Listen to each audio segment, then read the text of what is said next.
Well, good morning. Happy Monday. Welcome back, folks. How you been? How you doing? Hopefully you had a good weekend. It is a wonderful, chilly morning here in Houston. 45 last I checked. Let's see. 43. 43 out there, man. That's unusual for us here, but it's about time. About time we got a little. I hesitate to say winter weather, but cool weather. We'll settle with that, huh? But I'm excited for it. It's good to be here. It's good to have that. And thank y'all for joining me. I'm glad to have you as well. Clara, Rafi, I see you snuck in. Good to see y'all. Happy morning to you. Happy Monday. How you been, y'all? Good weekend? What'd you do? Something cool, I hope. I don't think I did anything that cool. I think I just chilled all weekend, honestly. Thinking back on it, played a lot of video games, drank a lot of coffee, caught up on sleep, caught up on F1. It was a good weekend. Clara, happy Monday to you too. Rafi, did you get enough sleep, my guy? Or are we starting bright, early, and bleary-eyed, as would be usual for the both of us? Dave over on Video App, my friend. Welcome in. Hello to you too. How you doing, bud? Skinny, good morning. Good to see you. Rafi, as always, my man, didn't sleep enough. You gotta work on that, buddy. You gotta get that good, restful sleep. I'm telling you, it makes all the difference. It makes all the difference, man. But failing that, a little bit of coffee does the trick, huh? RP, what's up?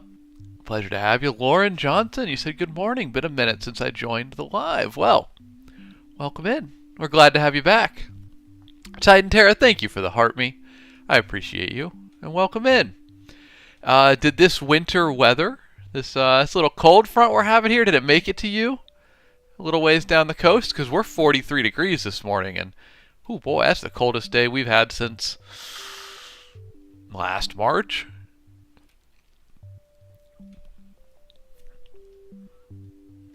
It's lovely. I'm a fan.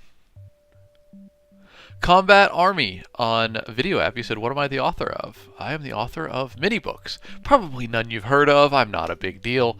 But here's several of them. Nonetheless, if you'd like to look deeper, they're all linked in my bio. Please give it a look. Primarily, I write fantasy and lit RPG, which is if you're not aware, I'd say a combination between fantasy and science fiction. It's somewhere in that realm. Depends on your subgenre, I suppose. Clara, it's colder for me than it is for you up in New England. That seems wrong. Hold on, we're gonna fact check. Are you serious? That's insane. No kidding. All right, we got you by 8 degrees. That's all right though. You guys get a proper winner. We get I don't know what we get, but it ain't winter.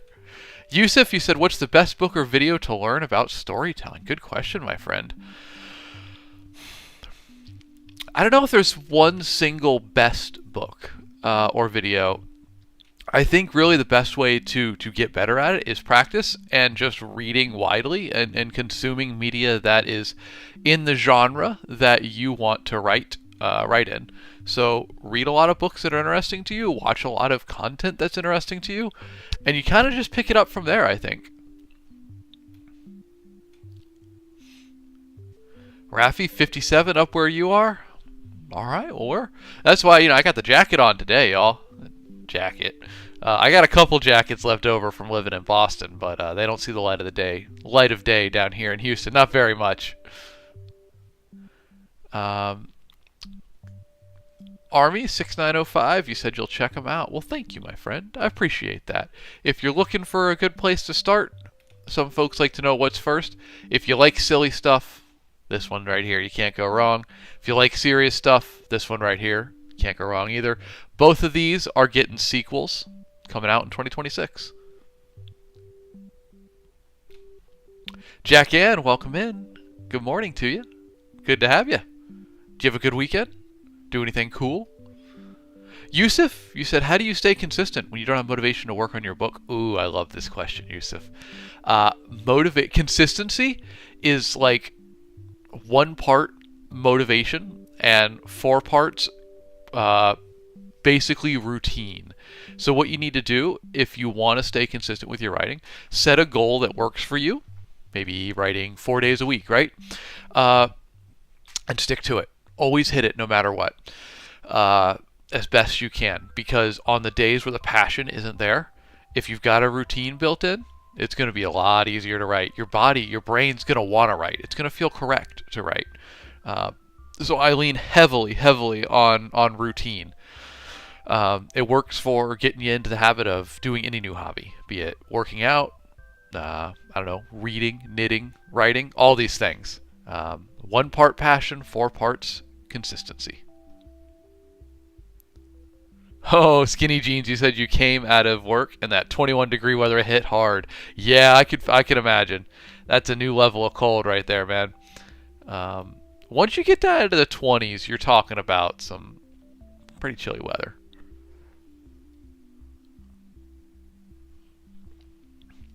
B2VR8 said, how do you manage to avoid contradictions or errors in storytelling when writing a novel? I just try my best, I suppose. A good editor, first of all, will help you catch a lot of that. But it really is a practice thing. As you get better, as you write more books, you start to pick up a bit of an instinct for how to remain consistent. Things start to feel wrong. You'll be like, you write a detail and you're like, hold on, did I say something that contradicts that earlier? And you go back and check. You just kind of get like an internal alarm system for it. That being said, this is what copy editors and editors in general are for, finding those sort of things, because it's easy to miss when you get caught up in your book,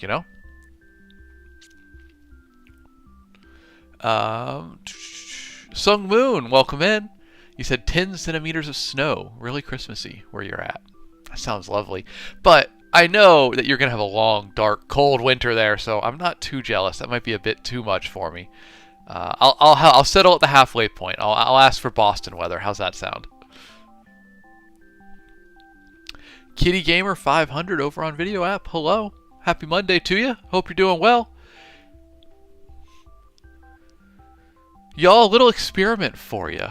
Tell me where you're watching from. I'm trying to figure out where most of my audience is, because I think most of y'all are in Europe. Most of you are in Europe, or you're night shifters in the U.S. coming off work, it seems. But maybe not. Let me know. Karate Kid, you said trolls exist. They steal your socks, but only the left ones. What's with that? I got nothing for you on that one, man. They must not be at my house, because my left socks aren't disappearing too much. I tend to lose both pairs at once. Maybe I got double them out of trolls, actually. Saren, author, welcome in. Good to see you. Um, Titan Terror, you said I keep a notebook for when I go back and do my read-through/editing. Oh, very nice, very nice. That sounds fun. I bet those keep those notebooks. Those are gonna be cool to look back on years from now. You know, um, I think there's a lot of value in having a physical notebook that you record anything in. I mean, I have mine that I'm always recording stuff in. I like to do a whole bunch of notes about the story, or just lines really that I enjoy, so that I can just, I don't know, it's a little almost like inspiration, right? To look back on the lines that really stood out to you. All right, y'all, you're answering my question. I appreciate that. We got a night shifter from Iowa for Skinny Jeans. Zeratu is in Poland. Titanterra, Alabama. I knew that one, but I appreciate it. Norway from Sung Moon. Wisconsin, neither Europe nor a night shifter for Lauren. Lauren, you're just up early. Respect. Jim, you're from Taiwan? Rock on, man. International. Let's go. Kitty, you're in Pennsylvania. Rock on.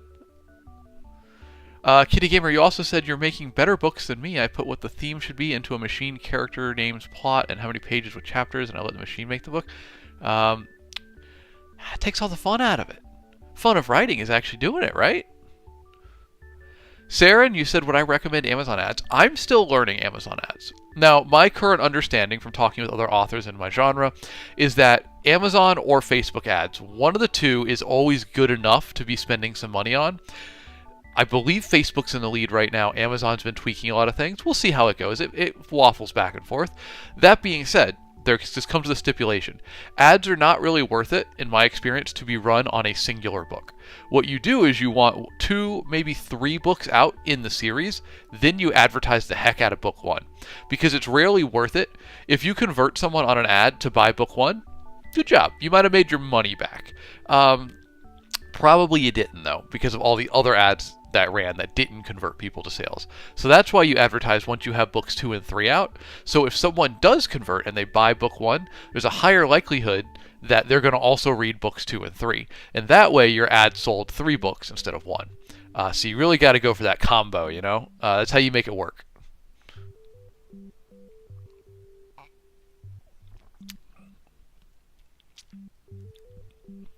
Usagi, do you have to do a lot of research for your world building? Ooh, good question. I think it depends on the book. So here, let's grab these covers real quick. Servant of Rage is a dark fantasy that I'm working on the trilogy. Sold the rights to the trilogy, so books 2 and 3 are coming in 2026. It's more historical, right? It's based on like roughly like a Mongolian-inspired setting, right after the time of Genghis Khan. So that's my fantasy world for it. I did a lot of research. 1, because I was fascinated with the time period. 2, because I wanted the story to be decently accurate. So I did a lot of research for world building on that one. But something like Wriggly Little Hands or The Far Wild, which are just complete fantasy stories, no real basis in reality, just let her rip. I don't do too much research for those. That being said, world building is something that some authors enjoy more than others, and if you really enjoy world building, there's no reason not to do more of it. Oh, Kitty, I'm sorry to hear that. You said you got 2 jobs. One's a night shift, the other is morning, so your sleep is minimum. Oh, God. Modern America, am I right?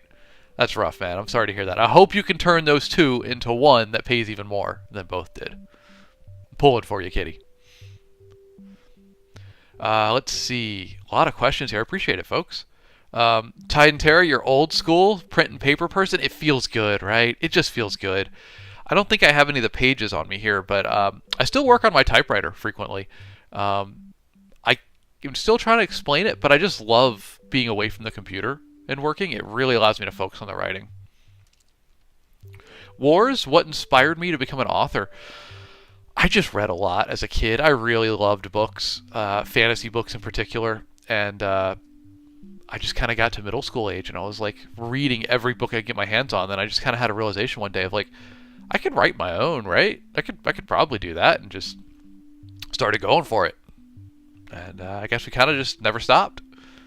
It wasn't ever really like a like, oh, I really want to be an author. It was kind of just, I really want to write stories, and we took it from there. Matthias from Norway. Hey, you and Sung Moon tuning in from Norway. Pleasure to have you. You got a very, in my limited knowledge, a very stereotypical Scandinavian last name with Haraldstad. Haraldstad? That's pretty sick, man. I love it. Guy asked, when did you first become a published author? I'm talking any publication, maybe even one from school. Well, I think my first published thing was a poem in college, freshman year. So that would have been 2012. Would I guess be my first true published thing. My first short story was probably 2013-ish, and then my first book was 2018. So those are kind of my big milestones, I suppose. I didn't go full-time until late 2018 as an author. Sean, what's up, buddy? Good to see you. You said I write primarily standalone books. What's your thoughts on marketing with that? Oh, boy, that's a tough one. I'm a huge fan of standalones. So here's what I would do, Sean. I would do standalones with series potential. So write the book as a standalone, but leave the ending such that it is satisfying. But if the book blows up and it's just everybody's in love with it, make sure you've got enough plot thread there at the end of your standalone that it could be expanded into a series. I think that's the best of both worlds, honestly. When it comes to marketing for that, it's a little bit harder to market single books. I am by no means an expert in marketing, especially in today's world of publishing, but I'm going to be learning ads more next year, so hopefully I'll have more information for you on that. But as of now, the only real way I know to successfully market is with multiple books in a series. Aaron, you said you love the Wrigley art down here? Thank you. I'm glad you like it. The reason that it's there is because keyboard cam died today, so there's my keyboard cam presently, and I went, oh god, I have to patch this. How do I fix this so I don't give chat the rave experience? So yeah, that's why that art is there today. Poor little keyboard cam, our $20 webcam might have seen its last day. I don't know, y'all. It's died multiple times now, and then it comes back. Frederick, you said, what's the best open world video game? I mean, it's got to be Skyrim, right? Like, there's a lot. I love Red Dead. I love MMOs. But Skyrim just keeps pulling me back. It's got this weird quality that I can't pinpoint. It's just something about the magic of that world just pulls me back in every time. Lavro, you said, what's your favorite book? And if you watch movies, what's your favorite movie? So my favorite books, actually, I kind of have a few, and I kind of change. I have like a top 5, right? And it kind of changes their order every time I'm asked. Because it's just kind of whatever day, I guess, depends on the answer. But up here on the top shelf behind me, that is all my favorite books up there. Primarily, it's Joe Abercrombie's works, but also we got Michael Crichton's Jurassic Park and the Lost World. We've got Douglas Adams' Hitchhiker's Guide to the Galaxy. We have one book that I studied in college called Lies, Damn Lies in the Public Relations Industry, which is really fascinating, so I guess it's a textbook in my favorite. But then you got Terry Pratchett, you got Dragonlance with Raymond E. Feist, classic fantasy.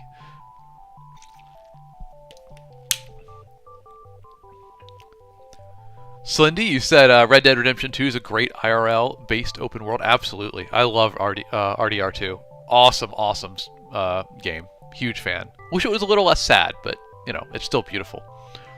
Ooh, here's a good one. Great Sword, or Gray AAA Sword. What makes a good character in your eyes? Flaws.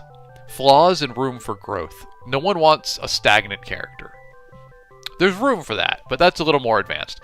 Primarily, most folks want a character that goes on a positive change arc. They want them to start at one place and then have flaws that hold them back and grow through those flaws as the book continues, the story continues, to become a better person. So positive change arcs. So in order to have that, you need a character who starts somewhere, who's likable enough, but has some flaws, and these flaws stop them from getting what they really want. And as they go on their adventure, they learn to grow past those flaws to become a better person, and thus become worthy of the happiness that they earn in the story. Essentially, they should be the thing stopping themselves from happiness, and by finding the answer to that, they also solve the plot and their happiness. Demented Dave, you said greetings. Greetings, my man. Welcome in. Pleasure to have you. Kitty Gamer over on Video App. He said you work with disabled people in the morning, and then Amazon in the evenings. Fair enough. Well, like I said, I hope that those 2 jobs can become 1 job so you can work a normal amount of hours, because ain't no one should be working full time and not have enough money to live. That's simply a failure of society. Oh, Jack Ann, good point. You said you love the redemption arc of Zuko in Avatar: The Last Airbender. So yeah, that's a good example of a positive change arc, right? That's a very stark example of it as well. Hey, another good point, Slendy. You said there's a reason so many people love Tony Stark / Iron Man, despite the fact he's inherently flawed. Yeah, that's exactly it. Flaws make good characters. Karen, you said, how many books have I written and sold? Written? Probably 12 or 13. Published? 10. Here's the book ones of that number here. How many books have I sold? I don't have updated stats on that. It's in the tens of thousands. I think we're approaching 50,000 books at last count. But my counting method is a little bit out of date. I got to do some update on it. Lavro, when you were doing map, which program or website were you using?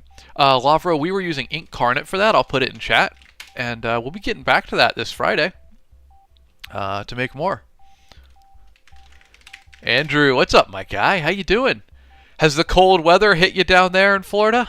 We're 43 degrees this morning, and I believe that system's supposed to hit you yesterday or today. So get the jacket out, man.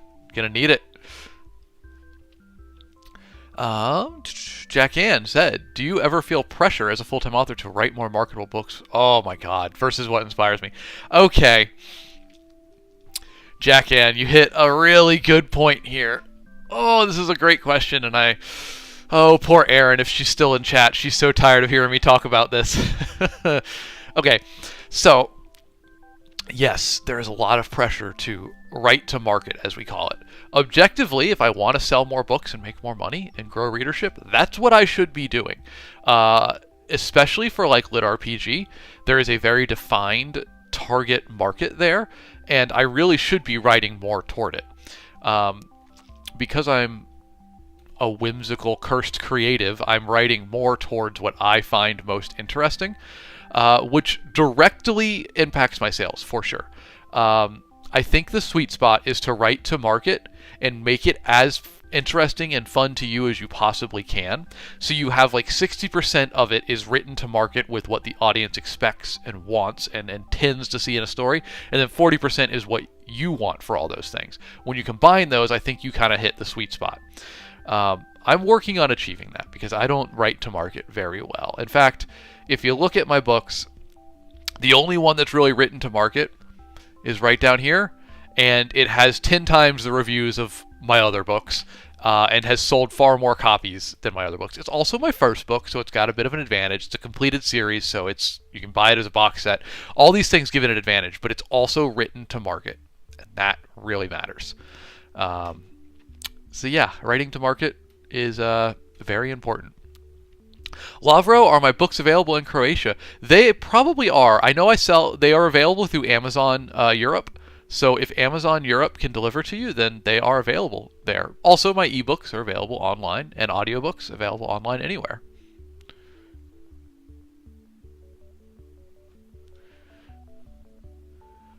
Skinny Jeans, are you someone who can write one and done and be satisfied, or do you rewrite over and over again and still feel like it could have been better? Good question, Skinny. I've had to learn the hard way that there is a lot of wasted effort in improving a story too much. I realistically think, and a hot take here, I think realistically, to make it as a working author in this day and age, you need to be polishing your books up to about an 85% margin. That extra 15% is going to take you so much more effort and time, and it's only going to improve the book in noticeable ways for your biggest, most intense fans who are already going to read it anyway. Obviously, I want to give them the best product I can, but when you look at the actual financials of it, it's more valuable to spend that 15% writing your next book and getting that out ahead of time. So I've had to learn to be satisfied with what is a very good book and very well polished and whatnot, but I can always find things that I want to improve, and you got to be like, nope, it's good enough. It's good enough. The editor said it's good. They enjoyed the read. I know there's other things that I could spend 40 more hours on, but it's just not worth the input, the effort. Oh yeah, Tide and Terra, you said, what inspired Wriggly Little Hands? What was that aha moment? I'll pull up the relevant book. Okay, so Tide and Terra, I'll tell you the truth. Wriggly Little Hands, which I think is my best book and what I'm most proudest of, which is linked in bio, as you all know. I don't think there was ever an aha moment with it. In fact, if I think back to Wriggly Little Hands, the place that I was at when I was writing it was I had finished several other books that I had been contracted to, that I had received, my manuscript delivery fee for, so I was okay on money for a short period, and I went, I'm going to take this time to write a book that's just totally for me. And the entire time I was writing it, I was like, this is probably garbage. I don't think anyone's going to like this. It's too silly, it's not strong enough on plot, it's not engaging enough. But I'm just doing it for me. I'm just having fun with it. I'm making myself laugh, so I think it's fine. But the whole time I was writing it, I was convinced it was going to be a total flop and no one would like it. There was a lot of just like trust the process, I guess. So there really never was an aha moment. And I guess if there ever was an aha moment, it was recently when writing the sequel to it, and I slipped back into the voice from the book, that fun storytelling, goofy voice that we use in there, and I was like, this is nice. This is where I want to be for the rest of my career. So maybe that was the aha moment. It didn't come till book 2, I guess. Like I said, I was convinced that it was going to be an absolute flop. Another good question from Sir Max on Video App. But real quick, I want to thank Dietz for the donuts. They go great with my coffee. Thank you, my man. Sir Max, do you try to avoid cursing in your writing? Yes, and I learned that lesson, I don't know the hard way, but I learned it through application, in that I used to write stuff that was a little more grimdark, a little more epic fantasy, a little heavier, and there's a lot of cursing in that. And there's nothing wrong with that. I enjoy books that are like that. But I realized it was limiting my audience a little bit. So I toned it back, and I made it a bit more palatable for the average reader, which ended up working out in my favor, because like Wriggly Little Hands is a hit with the YA crowd, and I didn't expect that. But it's real nice at book fairs and stuff to be able to look a parent in the eye and be like, no, your kid will be okay reading this, I promise. So Max, it really comes down to your genre. What are the expectations of your genre that you're writing in? If a lot of books, curse in that genre, then you're probably okay. But if you're going to alienate some of your readership by doing it, then you probably shouldn't, or at least think about it. Sean, do I have a word count benchmark that I write to? I target based on the book. So for comedy fantasy like Wrigley, I target about 80 to 85,000 words. For The Far Wild or Servant of Rage, we're looking at about 100 to 115,000 words. And in fact, I think this one's 115 and I think this one's 112. A standard, the accepted standard for fantasy books, it's a little bit longer. It's around 100,000 words. So my 115 is a little bit long for a fantasy novel, but it's fine. You're seeing books at 130, 150,000 words today. And then comedy tends to be shorter, which is why Wriggly Little Hands is like 80. I think it's 87 on Wrigley. Zane, you've begun drawing chapter 1 of your comic. Rock on, my guy. How's it going? You enjoying it? Fingers crossed for you, man. That rocks. Jaguar, have you ever heard of One Piece? I have heard of One Piece. I've watched a little bit of it. I'll say that I think One Piece is cool, and I appreciate that One Piece just goes for it. It doesn't care about like lore consistency that much, or like technology and stuff. One Piece is a great example of just like, I got a fun story in my head, we're gonna go for it. The rest will figure itself out, and it works. 100% works. Skinny Jeans, you think 1 or 2 curses in a book for emphasis? Yeah, treat it like a PG-13 movie, right? You get 1 F-bomb. Choose wisely. Let's see, what else we got going on? Sean, you said you write primarily literary fiction with a near Andy Weir style of pacing, about 70 to 80K average. I don't know how long Weir's books are. It's hard when you only have like the paperback to convert that to word count. But yeah, they're not terribly long, right? But hey, being like Andy Weir is a very good place to be. My man's doing very good, and he deserves it. Love his books. Jack Ann, what a horrible question. And I love it. You said one F-bomb in Lord of the Rings. Where do you place it? Oh my god. So there's the thing. Are we placing it for emphasis to make a scene really dramatic, or are we placing it just to be as absolutely hilarious as possible? Because I feel like there's a lot more opportunity for that. Like when the whole full of a took scene, where the bucket gets knocked down the well in Moria. I feel like Gandalf dropping an F-bomb there would be great. I don't know why I'm fixated on the scene. Boromir, when he comes back, sticks his head back in the room, and he's like, they have a cave troll. That'd be another good moment for it. I think that'd be pretty good. It's a great question, Jack Ann. What's your answer to it?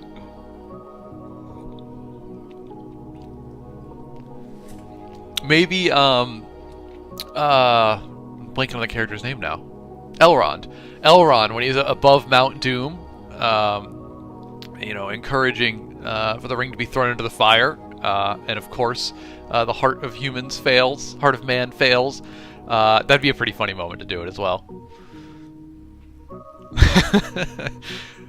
John, that's a funny answer. Tide and Terra, you said if you could rewrite any of your books, which one would you do and why? Oh God, none. Absolutely none. So I have a story on this. We'll get the cover bigger here. We should give it a little bit of a love here. So Servant of Rage, this one, I actually did rewrite this one extensively, and it was a lesson in. Well, let's see. It made the book really, really good. Servant of Rage was the first manuscript I ever wrote. And when I rewrote it, I improved it into the story that I am most proud of today. Into a story I am most proud of. It was so much work. It is mind-numbing, painstaking work to rewrite books. I don't think that it's a good idea because I think a book, in a way, is a time capsule of the person you were when you wrote it. And when I updated Servant of Rage, I think it made the book better. But it also changed it from a story written by the person I was in 2015 when I wrote it to who I was in 2022 when I was rewriting it. There's a lot of change there. I think that happens for any book you write. The person you are when you start writing it is not the person you are when you finish it, simply because life happens, you grow, you change, and the experience of writing the book changes you. So I like to think of books as like a time capsule of who I was at the time I was writing it. So I really don't want to rewrite any, I think. Jack Ann, you said an answer to your own question. It has to be comedic placement for one F-bomb in Lord of the Rings. I agree.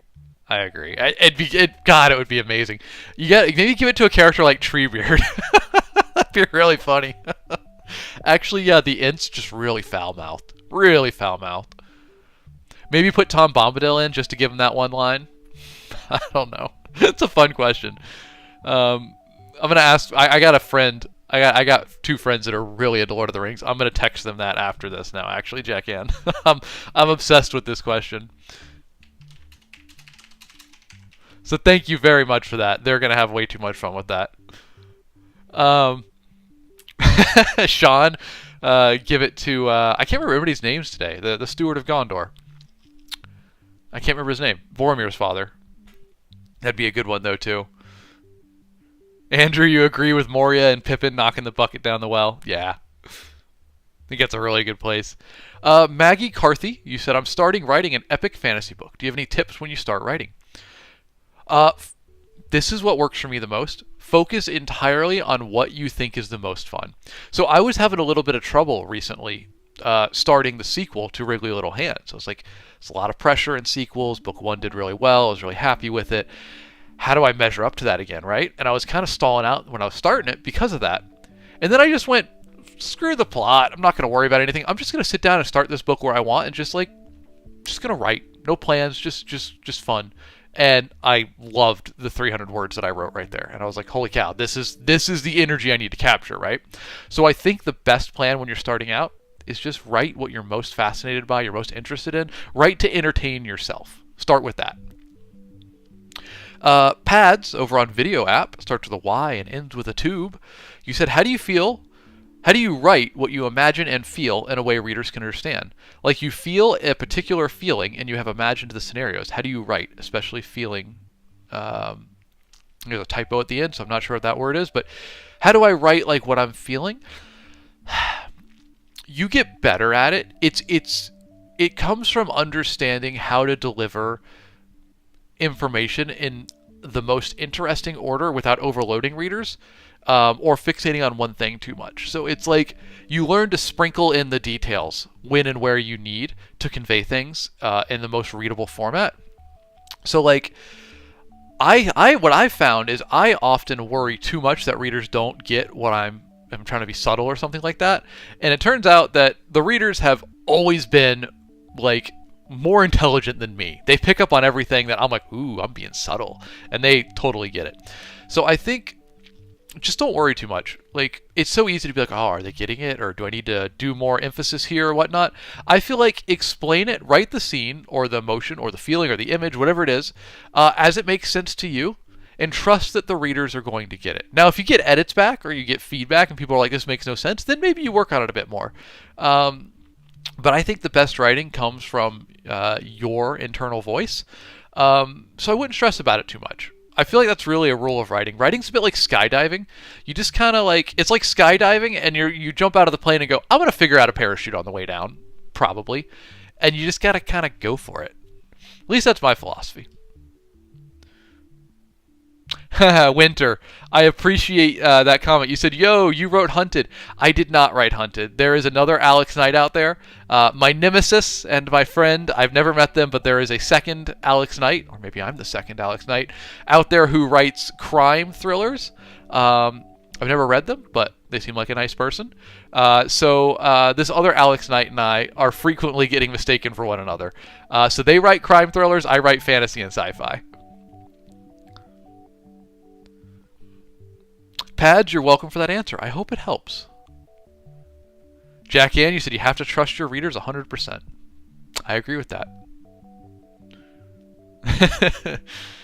Glara, the Lord of the Rings F-bomb question's the kind of question that'll derail the entire day. Yeah, for sure. I'll be thinking about that all day.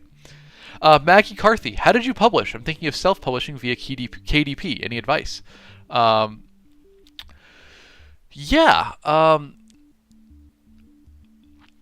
So I am published through various publishers, Audible, Portal Books. It's definitely more than that. I'm just blanking on them right now. Podium, there we go. And as well as self-published. I think I have 2 self-published books right now, and then all the rest of my 10 are through publishers. So I've kind of done both. If you want to self-publish via KDP, I think KDP, Kindle Direct Publishing, is the way to go. I hate Amazon as much as the next person, but unfortunately, the reality is they own the market share when it comes to readers. If you're selling online, they're the best place to start. Best for reaching your readers, not best for any other reason.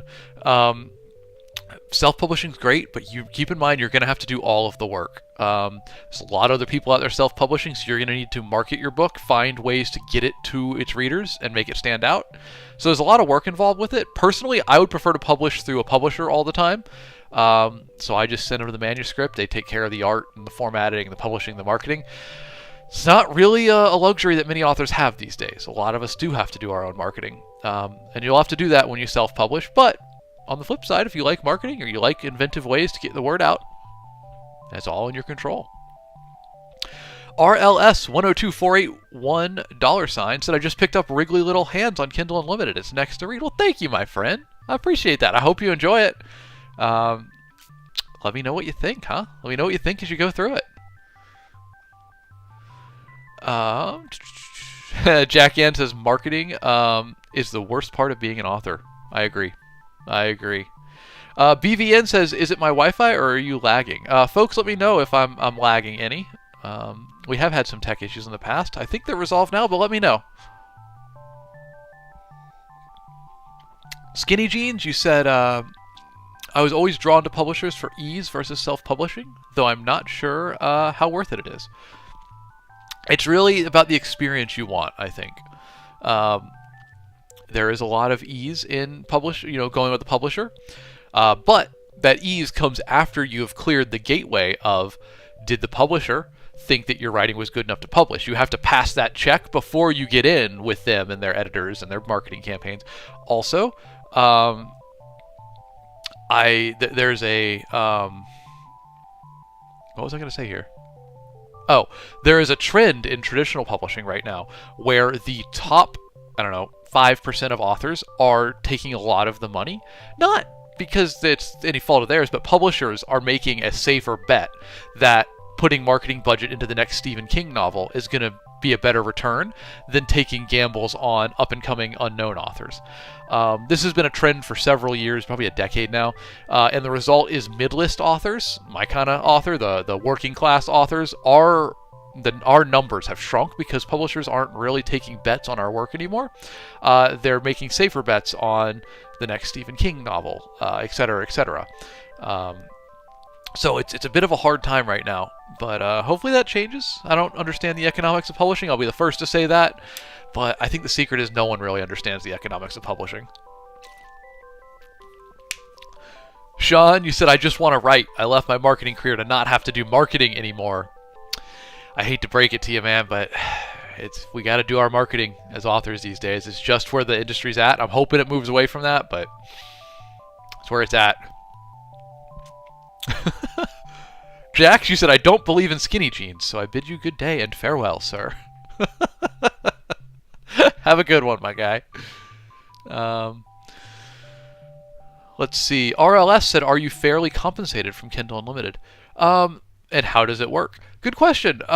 Kindle Unlimited works via page reads. So when I upload a book to Kindle Unlimited, it is categorized based on Kindle Unlimited page reads, Kindle Unlimited edition pages, which are not equivalent to paperback pages. There's a lot more of them. And then I am paid a fraction of a penny for every page that you read through Kindle Unlimited.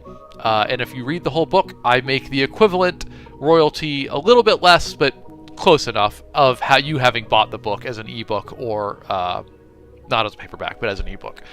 So yeah, is it fair compensation? I'm not sure. You need someone who's better at math to answer that, but I do get paid for it. I'm not dissatisfied with the amount that I get paid for it, so I'm more than happy for y'all to read it that way. Realistically, guys, I'm here to make a living, but I just really want people to enjoy the work. That's my number one. I've always said, as long as I can make a middle class living doing this job, more than happy to do it. That's all I need. Slendy said you can hire someone to market for you, but that's just more money. Yeah, 100%. And y'all, I've really yet to see anybody being hired on with authors that I know that has been worth the return on investment. Even my most successful collaboration ever with a big TikToker, which sold, 70 books, was still just not worth the money that I paid for it. It was awesome. It was good exposure. Really happy to do it, but ROI is hard in marketing as an author. I have not read Fire and Blood by George R. R. Martin. I have read all of A Song of Ice and Fire, but not Fire and Blood. Ian Holmes, you said, just joined the stream. Cheers from London. Hey, cheers, my friend. Welcome in. Where in London are you? I lived in London briefly, in Golden Square, right off of Piccadilly Circus. Used to write at the London Library. I miss that place. Wish I could go back there. I love London, England in general. Skinny Jeans, you said, how does that translate to Royal Road publishers? From an outsider's perspective, I feel like I always see new books and authors published by them. Royal Road's a very different place, very different market. It's a dang good market. I personally, massive fan of Royal Road. It's so cool to see a place where authors can just post chapters consistently and make it just based on putting the work in. So I love that. I don't really know the economics of publishing with Royal Road. I've no experience with it myself. I do know the typical style with Royal Road is you release your chapters, 3 to 4 a week, and then you have a Patreon where you have chapters that are unreleased, and if people subscribe to your Patreon, they get to read those chapters early.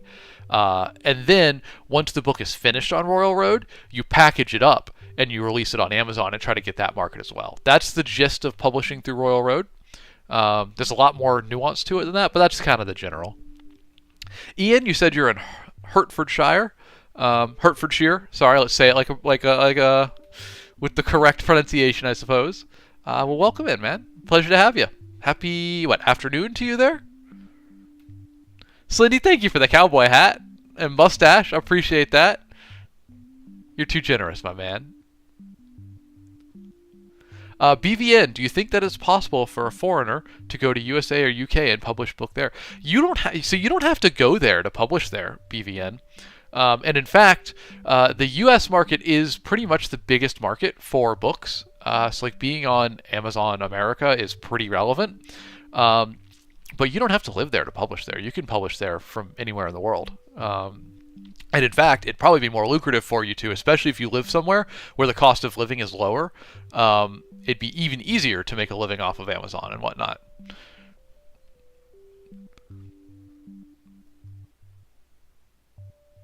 Slindy, you said save up a couple millions to get a member of the K-pop group BTS to hold a book of yours.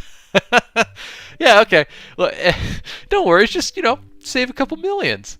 Look, man, that'd be awesome. I'd be excited to do that. But if I had a couple millions, I'd just put it in investment and live off the dividends and keep writing for fun. Bozo, I do play D&D. Love it. It's great. D&D is basically just book writing with your friends. It's great. What's my most popular book? Asked Stakar. This is probably my most popular, Warden. At least if we go based on reviews. But it's also my oldest, so it's had a bit more time to build up reviews. I think Wriggly Little Hands is coming for it. It's just really recent. But we'll see. So it's between those two. One of those two. Thank you for asking. And all those books are linked in my bio, y'all. So if you're interested in getting them as an ebook, paperback, and audiobook, please check the links in my bio. And grab them there. I am a full-time author, so selling books is how I make my living. So if you want to support me or the stream, or you just want to see if you like the books, I think they're good books, give them a check for me. Let me know what you think.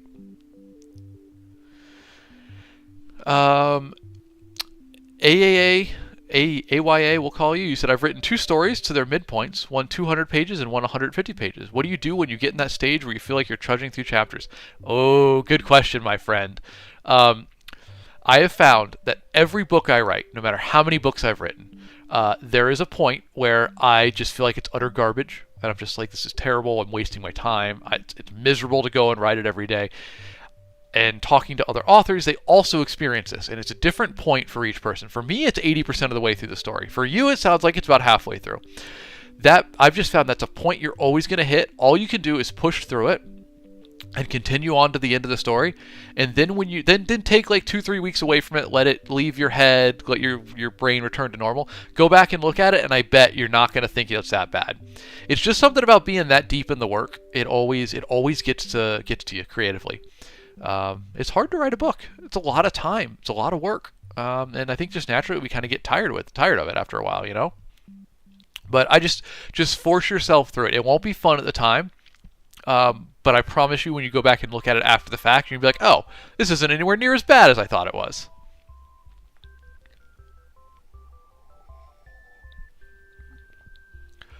Jack Ann asked, would you ever consider making a campaign for readers based on the world of Wriggly Little Hands? If it got popular enough, I would love to, especially because the mechanics would be so funny. Wriggly Little Hands operates on like the rule of funny. If something's funny, it just kind of works in that world.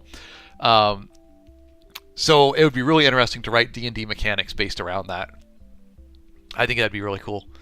And one of my best friends is a former tabletop RPG game designer. So yeah, I'm sure he can help with that. Ali, I'm not sure which, you said, what's Servant of Rage about? Well, thank you for asking. Let's pull it up here as we talk about it. Oh, you know what? Hold on. Yeah, I get excited every time. I have official descriptions of my books that I have written now, my like 1-sentence pitches. So I'll give you the official 1-sentence pitch for Servant of Rage. 1.5 sentences. So, Servant of Rage. The Great Khan conquered the world with the help of insidious magic that disappeared with his death. When three brothers rediscover it, they can reclaim their people's glory, but the magic has sinister plans of its own. It's basically it's set in a world inspired by the period immediately after the rise of Genghis Khan, the steppe tribes uniting and sweeping across the world.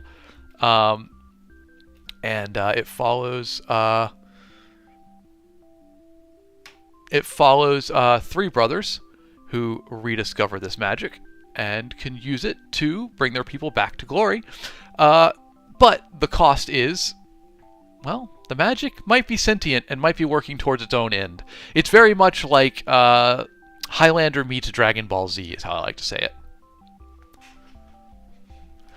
That's a good pitch, Jack Ann? That's what you say? Thank you. I appreciate that.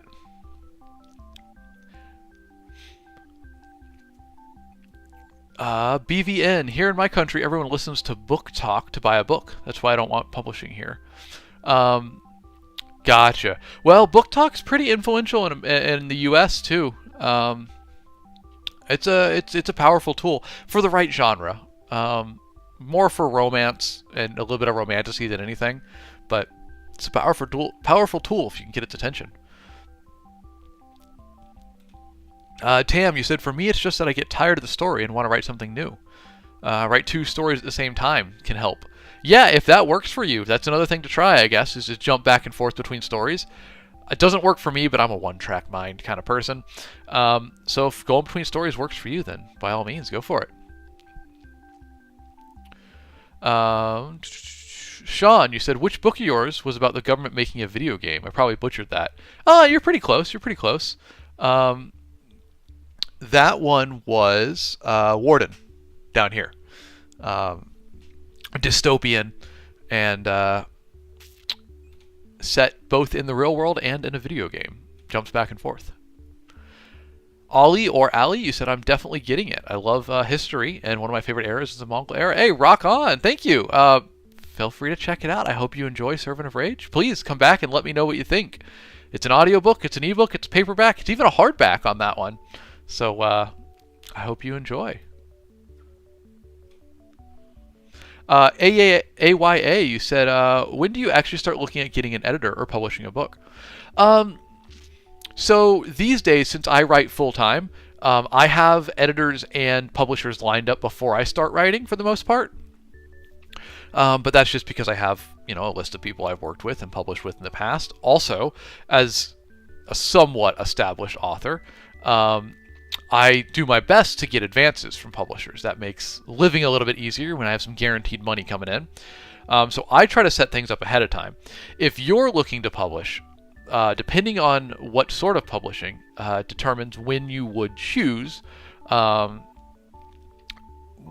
start looking at those things. So if you're going to go traditional publishing, then you would finish the whole book first, edit it to the best of your ability, and then you'd begin querying literary agents. If one of them accepts you and likes your book, they will then work with you to improve it, and then both of you will query publishers with your book.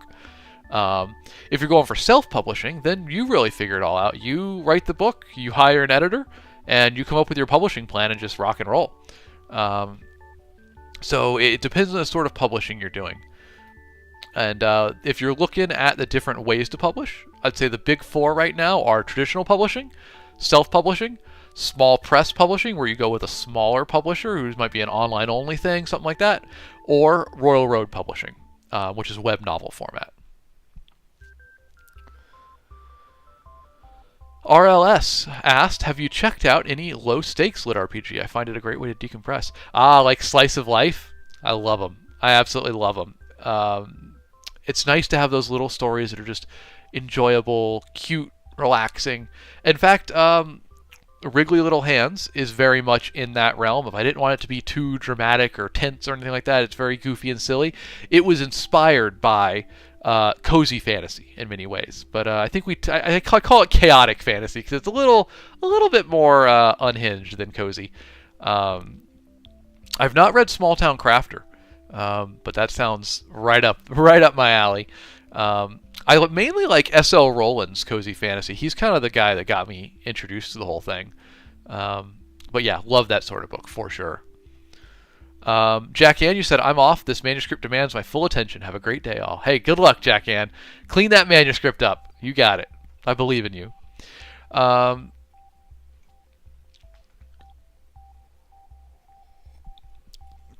AYA said on video app, said, just want to say I came back home from work and wanted to write, but also felt lost as to where to go. I'm so glad your stream showed up in my recommended. Hey, I'm glad to help. I'm glad that I hope that it helps. Always happy to answer questions, but really the main thing is just have fun with it. Write what you're most interested in.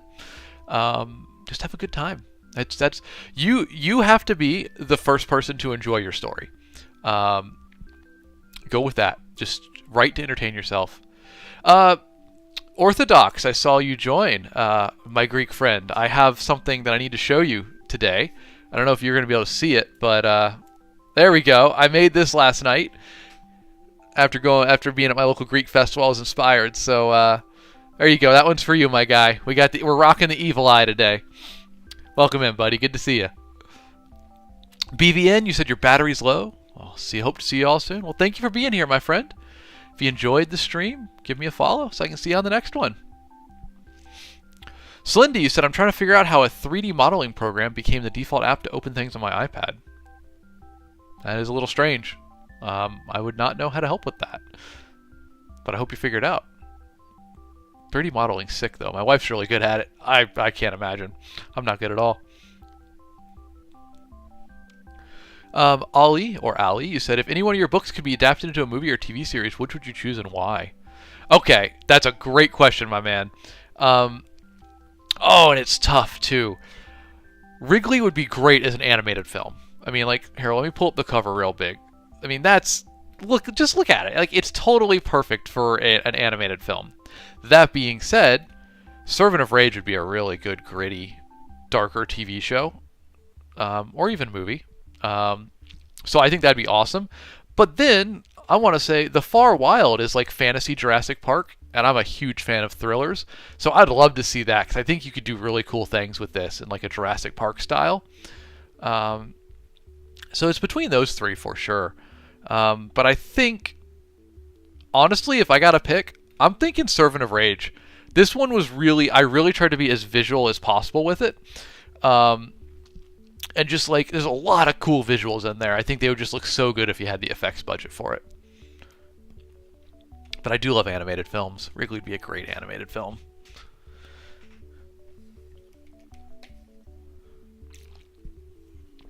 Andrew, you said you use SketchUp almost every day for 3D modeling. Rock on. Is that... Well, I know you make a lot of things. Are you using it for the stuff you're making, or are you using it in your work? Both? Paul. Hey, Paul over on Video App. Good to see you, my man. You said Sinizio would love the big screen. Oh, he would. Y'all, if you haven't read The Far Wild, our main character here is such an egotist. He loves the spotlight. He loves the attention. He would love to be on the silver screen. That would absolutely be his dream come true. Good point, Paul. And how you doing, buddy? Welcome in.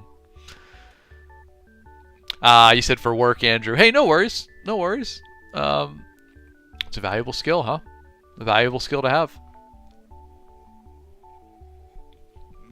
Well, y'all, TikTok has once again done its TikTok stuff and restricted my live in the For You page recommendations because I am directing people off of the website to purchase products. So I'm thinking that I just can't mention anything about like Amazon, or maybe like saying link in bio is a problem. I don't know, but this is like the second or third day in a row that it's done this to me. So I don't know. I'm sure that's not great for the discoverability, but TikTok said, how dare you come on here and have a way to make a livelihood? Paul, you said you deleted TikTok, so you haven't been able to catch stream in a while. Well, I'm glad that you're over on Video App, man. TikTok keeps bringing the hammer down on me for things. If it's not a visibility restriction, it's glitches that take away my chat. So I don't know. I'm glad I got Video App in the background, though, and I'm glad to see you there, man. Slindy, I think having things on screen to direct people to buy books elsewhere would be even worse. Because that was when I started out. That was a big no-no on like what to not do for directing people where to get your books and whatnot. Oh, you know what? Book in bio. Maybe this text on screen's the problem. I don't know. I've been streaming for so long without that being an issue. Maybe we'll just try a couple streams without it though and see where that goes, huh? Because like this, we were totally rocking and rolling with a lot of folks coming in, and then TikTok squashed the discoverability. Oh well, so it goes. I'm happy to be here with y'all. Been a lot of great questions. I've been very happy to answer them. Yeah, Paul, Video App is the name we have to use for that website that you're watching on, because one more eggshell to dance around. If I say the name of it, TikTok also gets mad at me. So we have to be very careful with our words around here. Words have power, y'all, and if I say the name, the proper name of Video App, who knows what consequences will befall the stream.